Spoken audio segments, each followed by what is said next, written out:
Buen día. Hoy hablaremos sobre la radiación ionizante, sus efectos en la salud y medidas de protección.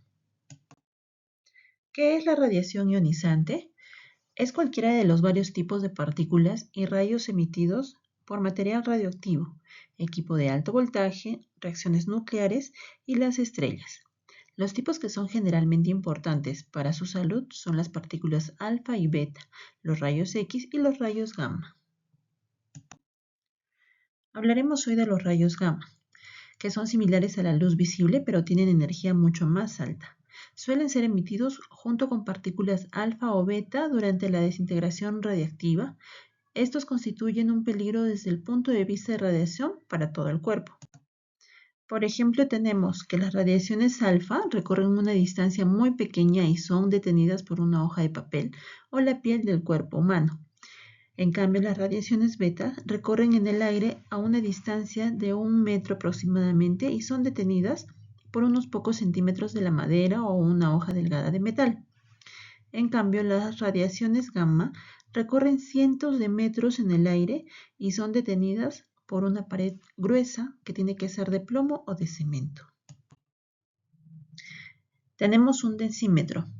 El densímetro nuclear es un equipo de medición que emite radiación ionizante, utilizado en la industria de la construcción para medir la densidad y humedad del suelo.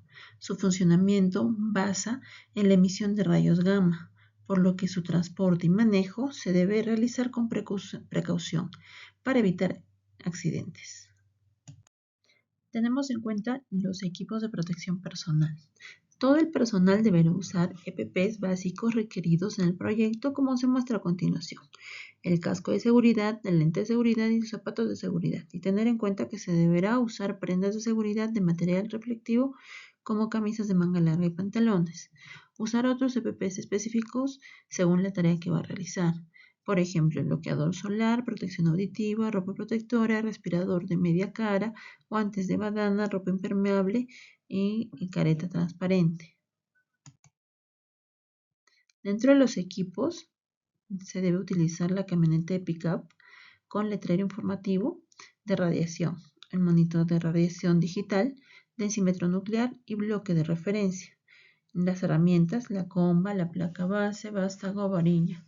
Materiales, el letrero informativo de seguridad radiológica, tacos para asegurar la camioneta, los conos de seguridad para estacionamiento de la camioneta.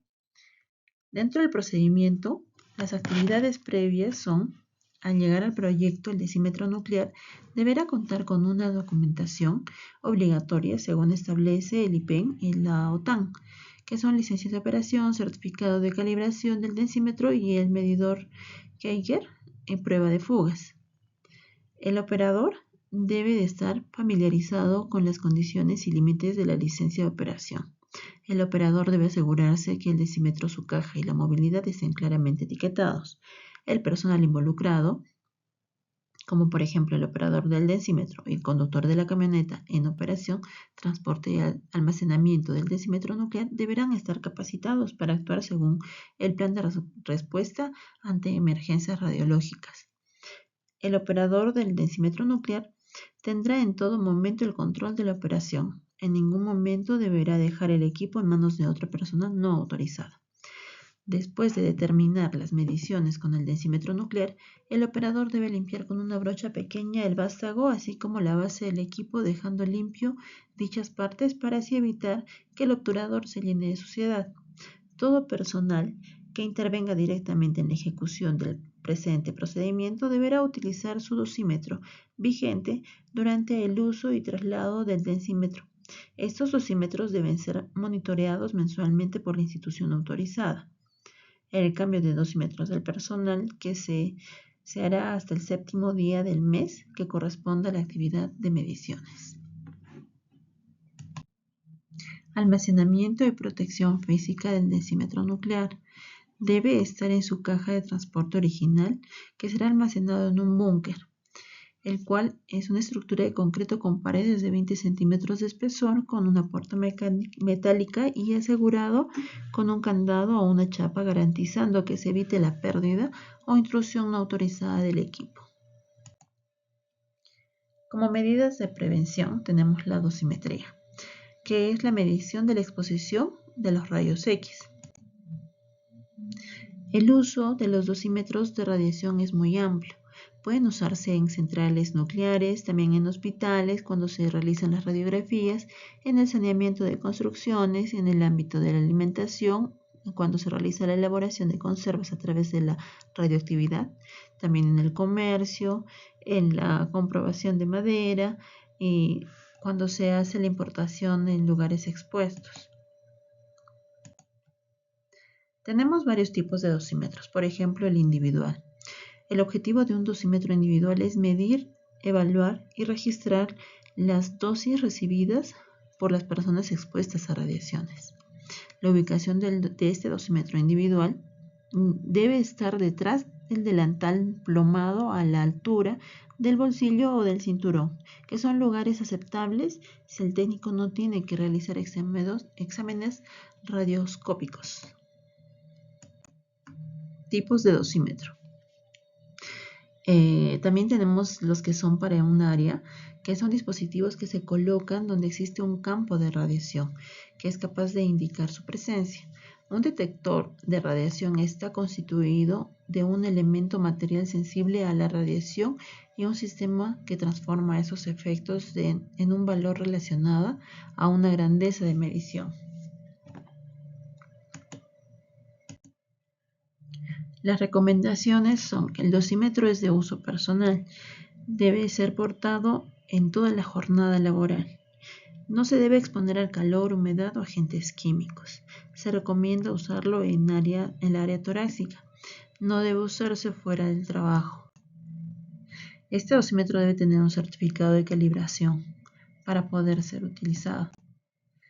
En cuanto a los efectos de la salud, la exposición a altas dosis de radiación ionizante puede causar quemaduras de la piel, caída del cabello, náuseas, defectos de nacimiento, enfermedades y también la muerte. Los efectos dependerán de la cantidad de radiación ionizante que se recibió y por cuánto tiempo.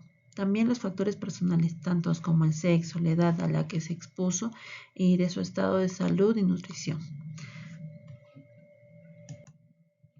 Daños a la salud. Tenemos, por ejemplo, las enfermedades por radiación.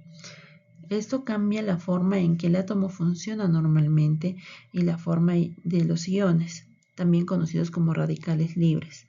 Estos iones tienen reacciones anormales con otros átomos, como los del material genético de una célula, lo que conduce a mutaciones y posiblemente al cáncer. La exposición a altos niveles de radiación puede conducir a la muerte celular y como consecuencia tener una insuficiencia de tejidos u órganos. Un sistema inmunitario debilitado, a menudo un signo de enfermedad por radiación, da lugar a mayor número de infecciones. Los síntomas iniciales son las náuseas, diarrea, debilidad.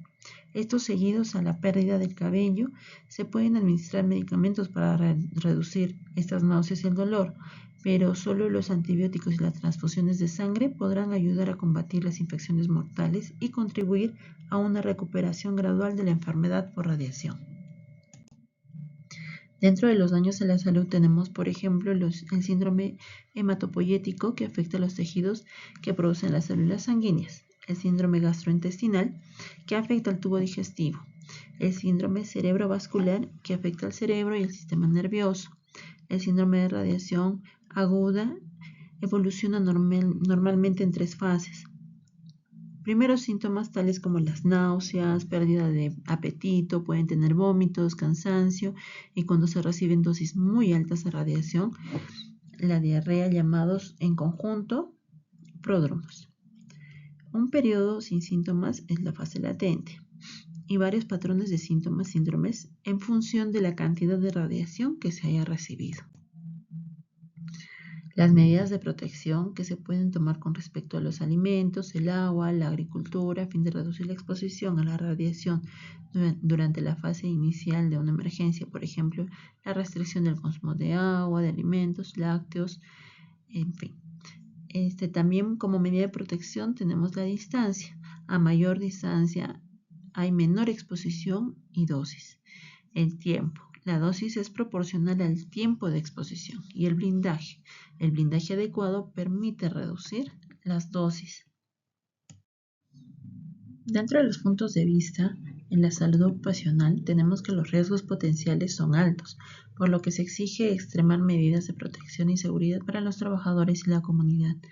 Los valores límites de la exposición de los trabajadores anualmente son 20 milisievert por año, como promedio en 5 años consecutivos, 50 milisievert en cualquier año, pero cualquier exposición mayor a 1.7 milisievert al mes se considera sobreexposición.